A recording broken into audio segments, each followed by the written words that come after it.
Assalamualaikum warahmatullahi wabarakatuh dan salam sejahtera. Hari ini adalah hari Sabtu 14 hari bulan Februari 2026, jam lebih kurang pukul 7 petang. Secara khusus, isu berkaitan dengan pembentukan jawatan kuasa khas untuk menyiasat Azam Baki. Pada awal minggu ini, terbongkar dan terdedah beberapa aligasi daripada sumber utama Bloomberg yang dilaporkan oleh media tempatan berkaitan dua perkara. Yang pertamanya, pemegangan saham atau pembelian dan kemudiannya penjualan saham dalam dua kaunter berbeza oleh Azam Baki. Dan yang keduanya berkaitan aligasi atau dakwaan Bloomberg berhubung dengan wujudnya korporat mafia yang mempunyai kaitan dengan SPRM di bawah Azam Baki. Pada hari Khamis lewat malam, awal pagi Jumaat, saya telah membuat suatu video yang boleh diperolehi di Facebook saya dan di YouTube, di mana saya telah pun dalam menggesa satu siasatan telus diadakan berkaitan dakwaan lawan tersebut, mengesyorkan dan memberi saranan kepada Peguam Negara Ahmad Dusuki Mokhtar untuk menerajui dan membentukkan satu pasukan siasatan khas. Pada hari Jumaat di sebelah awal petang, telah diumumkan oleh kerajaan. Saya percaya kenyataan Fahmi Fadil sebagai jurucakap kerajaan yang mengatakan bahawa satu jawatan kuasa khas siasatan berhubung perkara itu telah ditubuhkan, dan pada masa itu diumumkan diterajui oleh Ketua Setiausaha Negara, iaitu Tan Sri Syamsul Azri Abu Bakar. Selang beberapa jam selepas itu, KSN Tan Sri Syamsul berkenaan telah membuat satu kenyataan mengatakan bahawa pasukan siasatan khas telah dibentuk di mana diterajui oleh Peguam Negara Ahmad Dusuki Mokhtar, namun ditambah juga dianggotai oleh dua penjawat awam lain, iaitu Ketua Pengarah Perkhidmatan Awam Tan Sri Wan Ahmad Dahlan Abdul Aziz dan Ketua Setiausaha Perbendaharaan Datuk Johan Muhammad Marikan. Pertama sekali,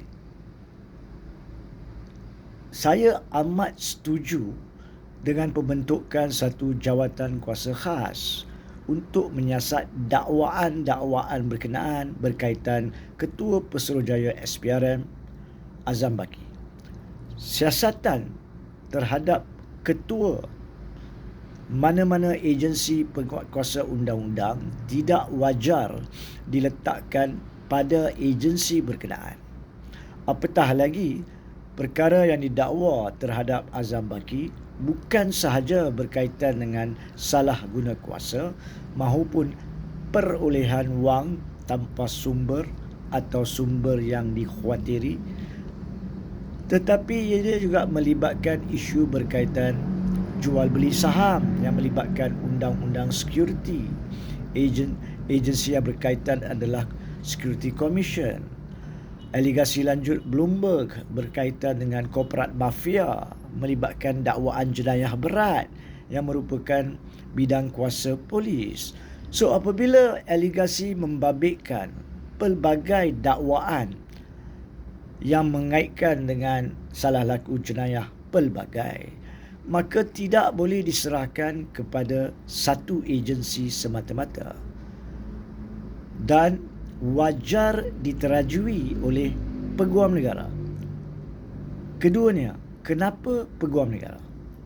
Pertama sekali, kerana menurut perlembagaan, selain daripada Peguam Negara merupakan seorang pendakwa raya utama di negara kita, beliau juga merupakan penasihat undang-undang kerajaan, penasihat undang-undang ke bawah Duli Yang di-Pertuan Agong dan pada dasarnya mengikut falsafah kepeguam negaraan. Beliau adalah pelindung konsep perundangan tertinggi di negara yang merangkumi bukan sahaja siasatan, malah proses dan prosedur memberi nasihat berkaitan dengan urusan pelaksanaan siasatan. So itu bagi saya adalah satu tanggungjawab peguam negara. Dan di sini bukan isu individu, ianya adalah isu kerusi. Kerusi yang bertanggungjawab perkara ini adalah peguam negara. Berkaitan dengan isu peribadi, saya akan sentuh kemudian nanti. Ketiganya, walau bagaimanapun, pasukan siasatan khas yang sepatutnya dan sebenar-benarnya wajar diketuai oleh peguam negara tidak wajar mengandungi pihak-pihak bukan dari agensi siasatan lain. Maksudnya, dalam pendapat jujur saya berpendapat pelantikan Ketua Pengarah Perkhidmatan Awam dan Ketua Setiausaha Perbendaharaan sebagai anggota jawatan kuasa ini tidak betul. Mereka bukannya pihak yang terbabit dalam agensi-agensi penguatkuasaan undang-undang. Mereka datangnya daripada agensi-agensi tinggi perjawatanan lain tetapi bukan berkaitan dengan selok-belok siasatan dan proses serta prosedur yang perlu dalam menilai dengan efektif hasil siasatan. Ini bukan pasukan inquiry. Ini sepatutnya bukan pasukan administratif. Ini adalah pasukan siasatan yang wajar dibentuk untuk menyiasat dakwaan-dakwaan salah laku jenayah pelbagai tetapi bukan bagi tujuan administratif, bukan bagi tujuan inquiry, bagi tujuan melihat sama ada atau tidak apa-apa salah laku jenayah.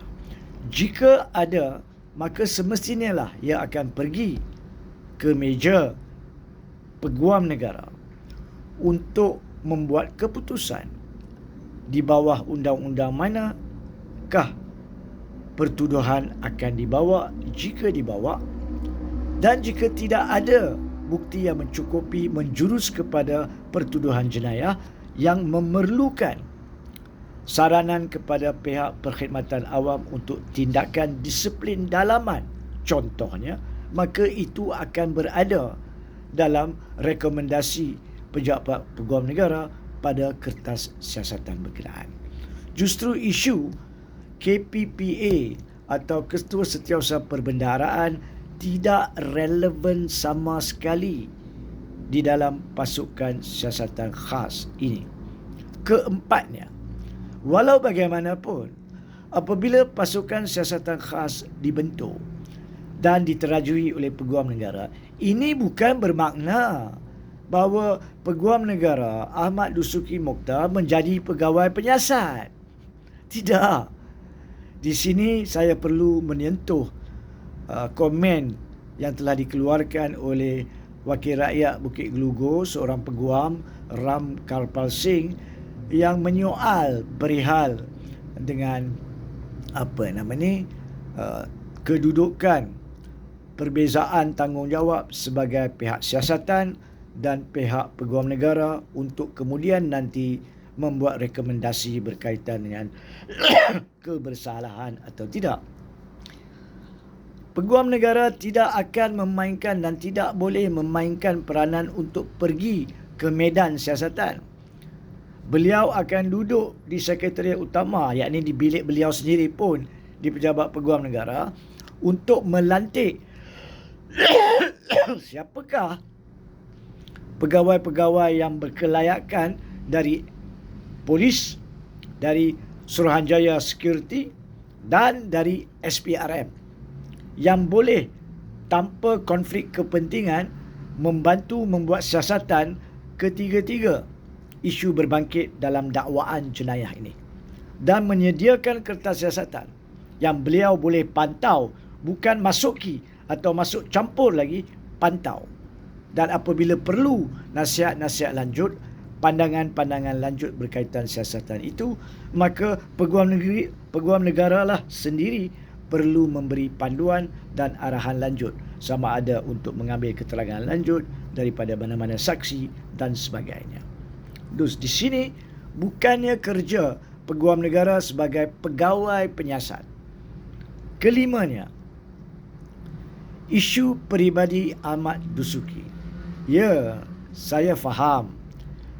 Saya sekali, beza daripada ramai yang lain, saya sendiri telah pernah dalam pelbagai isu membangkitkan dan menyoal keputusan-keputusan Ahmad Dusuki Mokhtar dalam pelbagai isu, terutamanya berkaitan dengan isu pengguguran ataupun DNAA 47 Pertuduhan Zahid Hamidi, dan kemudiannya dituruti dengan NFA dan kenyataan khilaf yang dalam pandangan jujur saya, kenyataan salah yang dibuat oleh Dusuki berkaitan kes itu. Begitu juga dengan berkaitan dengan titah addendum atau isu-isu yang berbangkit berkaitan dengan titah addendum yang dibicarakan di mahkamah sebelum ini. Tetapi apa sekalipun, kita wajib berpegang kepada konsep keluhuran perlembagaan dan kedaulatan undang-undang. Justru persoalan utama, siapakah yang bertanggungjawab menerajui di bawah falsafah perundangan, siasatan termasuk dalam pelaksanaan adalah peguam negara. Ahmad Dusuki Mokhtar adalah memegang kerusi peguam negara sekarang. So kita tidak boleh menidakkan falsafah perundangan semata-mata sebab ada yang khawatiri kebolehan beliau membuat siasatan yang telus, jujur dan amanah. Walau bagi saya, ianya tidak adil di tahap ini untuk kita menganggap siasatan itu tidak sah atau tidak lengkap atau tidak jujur maupun tidak amanah, kerana kita perlu berlaku adil kepada konsep perundangan dan siasatan.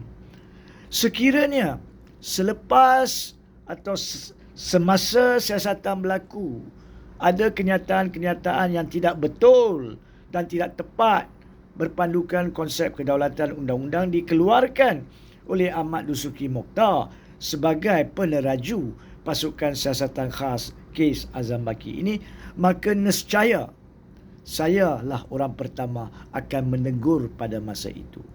Tapi itu tidak bermaksud bahawa kita boleh mendahului keadaan, be judgemental.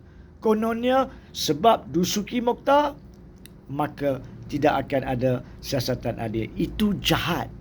Apa bezanya kita sekarang dengan tohmahan-tohmahan orang-orang yang tidak tahu undang-undang? Ini saya tujukan kepada G25 dengan penuh hormat.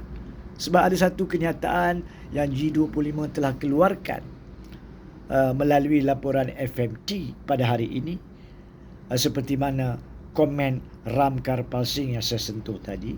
G25 berpendapat Ahmad Dusuki Mokhtar sewajarnya tidak berada dalam pasukan siasatan khas. Saya minta maaf, saya tidak boleh setuju pada masa ini dengan komen G25 tersebut di atas huraian yang telah saya berikan. Kita sendiri kena berlaku adil kepada sistem keadilan. Tidak semestinya setiap isu yang ditangani oleh kerusi berkenaan, individu yang menduduki kerusi berkenaan boleh dikhawatiri tidak mematuhi kedaulatan undang-undang. Kita kena hormati kerusi dan biar kerusi itu buat kerja. Kalau tidak betul pada bila-bila masa awal, bila-bila masa siasatan dan seawal mungkin, kita boleh keluarkan pendapat perundangan berpandukan kedaulatan undang-undang.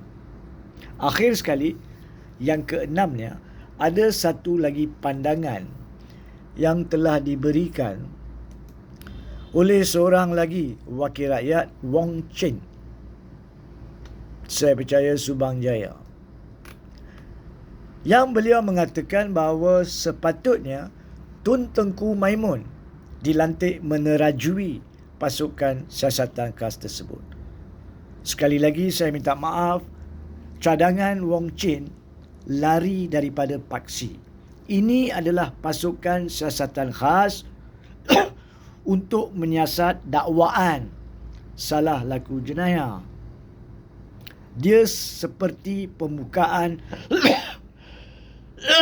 kertas siasatan biasa, sama ada di agensi polis, agensi SPRM ataupun mana-mana agensi siasatan lain. Ini bukannya inquiry, dan jika kerajaan menganggap ini inquiry sekalipun, salah. Ini sewajarnya pasukan siasatan khas ni adalah untuk siasatan, mengikut konsep siasatan, sama ada terdapat salah laku jenayah ataupun tidak. Ini juga bukan Suruhanjaya Siasatan Diraja. Sekiranya ini adalah Suruhanjaya Siasatan Diraja yang pada akhirnya adalah satu bentuk inquiry formal yang cuma boleh buat rekomendasi untuk, jika ada, mengambil langkah siasatan jenayah yang mana sedang dilakukan sekarang. Tidak wajar mana-mana penjawat awam tertinggi sekalipun yang telah bersara menerajui siasatan salah laku jenayah kerana dia membabitkan IP, kertas siasatan yang termaktub di bawah Undang-Undang Akta Rahsia Rasmi, yang cuma penjawat awam berkaitan siasatan adalah terikat.